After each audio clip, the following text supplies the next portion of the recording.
Hello అండి, welcome back to my channel. ఇవాళ veg noodles టేస్టీగా అండ్ ఈజీ అండ్ ఫాస్ట్ మెథడ్లో ఎలా తయారు చేసుకోవాలో చూద్దాం రండి.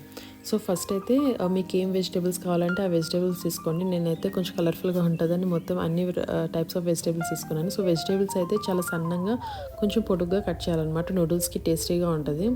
సో అవన్నీ కట్ చేసుకొని నేను ఒక ప్లేట్లో పెట్టుకున్నాను. సో క్యాబేజ్ తీసుకున్నాను, green peas, tomato, onions, carrot and కొంచెం చిల్లీ అండ్ క్యాప్సికమ్ తీసుకున్నాను అనమాట. అన్నీ కొంచెం సన్నగా కట్ చేసుకోవాలన్నమాట, ఇవి కొంచెం పొడుగ్గా.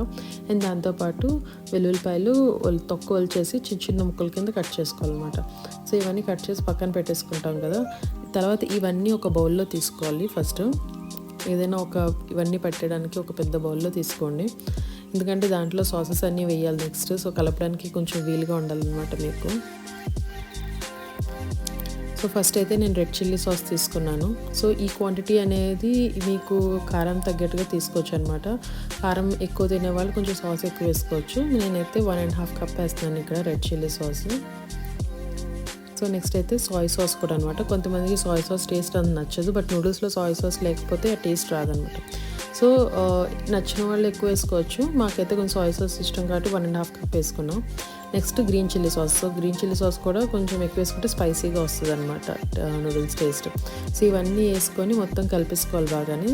దాంతోపాటు మనం ఎంత కావాలంటే అంత ఉప్పు వేసేసుకోవాలన్నమాట. మనకి ఈ నూడిల్స్కి మొత్తం వెజిటేబుల్స్కి అండ్ నూడిల్స్కి సరిపడా ఉప్పు వేసేసుకోవాలి. బాగా కలిపేసుకొని పక్కన పెట్టేసుకొని అండ్ నూడిల్స్ కూడా ఒక బౌల్లో తీసుకొని ఇలా నానబెట్టేసుకోవాలి. సో ఈ నూడిల్స్ అనేది ఒక 5 to 10 minutes నానితే సరిపోతుంది. నేనైతే ఆటా నూడిల్స్ తీసుకున్నాను.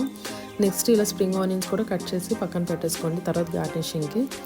సో కుక్కర్ తీసుకున్నాను. కుక్కర్లో మీకు కావాల్సినంత ఆయిల్ మనకు సరిపోయినంత వేసేసుకొని దాని ఫస్ట్ మనం వెల్లుల్లి ముక్కలు వేసుకోవాలన్నమాట, కట్ చేసి పెట్టుకొని. దాని తర్వాత మనం కట్ చేసి మొత్తం మ్యారినేట్ చేసుకున్న వెజిటేబుల్స్ అన్నీ వేసేసుకోవాలి దాంట్లోని. అది వేసిన వెంటనే తర్వాత నూడిల్స్లో మొత్తం వాటర్ అంతా డ్రైన్ చేసేసి నూడిల్స్ వేసేసుకొని మొత్తం అది బాగా కలిపేయాలన్నమాట. సో ఏది మీరు వేప అవసరం లేదు, సెపరేట్గానే ఒక 1 by 1 అలా వేసేసుకొని కలిపేసుకోవచ్చు. లాస్ట్లో నేను ఏంటంటే కొంచెం వాటర్ పోసాను, జస్ట్ ఒక కప్ వాటర్ పోసుకుంటే చాలు ఈ టైప్ నూడిల్స్కి. అండ్ లాస్ట్లో నేను కొంచెం స్ప్రింగ్ ఆనియన్స్ హాఫ్ వేసేసి హాఫ్ కొంచెం ఉంచుకున్నాను అనమాట గార్నిష్కి. వేసి కుక్కర్ పెట్టారేనండి. అలాగా కుక్కర్ హైలో పెట్టాలి. సో ఈ కుక్కర్ హైలోనే ఉంచండి. విజిల్స్ కుక్కర్ అయితే హైలోనే ఉంచండి. సో 3 విజిల్స్ రావాలన్నమాట మనకి కుక్కర్. సో నేనైతే ఆటా నూడిల్స్తో చేశాను. సో నార్మల్ మైదా నూడిల్స్ కూడా తయారు చేసుకోవచ్చు. చూసారు కదా, అయిపోయింది. ఇది చల్లారిపోయిన తర్వాత మూత ఓపెన్ చేసుకున్నాము. సో చూసారు కదా ఎంత విడివిడిగా వచ్చిందో, అస్సలు బుద్ద అవ్వలేదు, అసలు స్టిక్ కూడా అవ్వలేదు అనమాట. సో లాస్ట్లో మేము కొంచెం గార్నిష్ చేసుకున్నాం స్ప్రింగ్ ఆనియన్స్ తోటి. అంతేనండి, మన నూడిల్స్ రెడీ అయిపోయినాయి.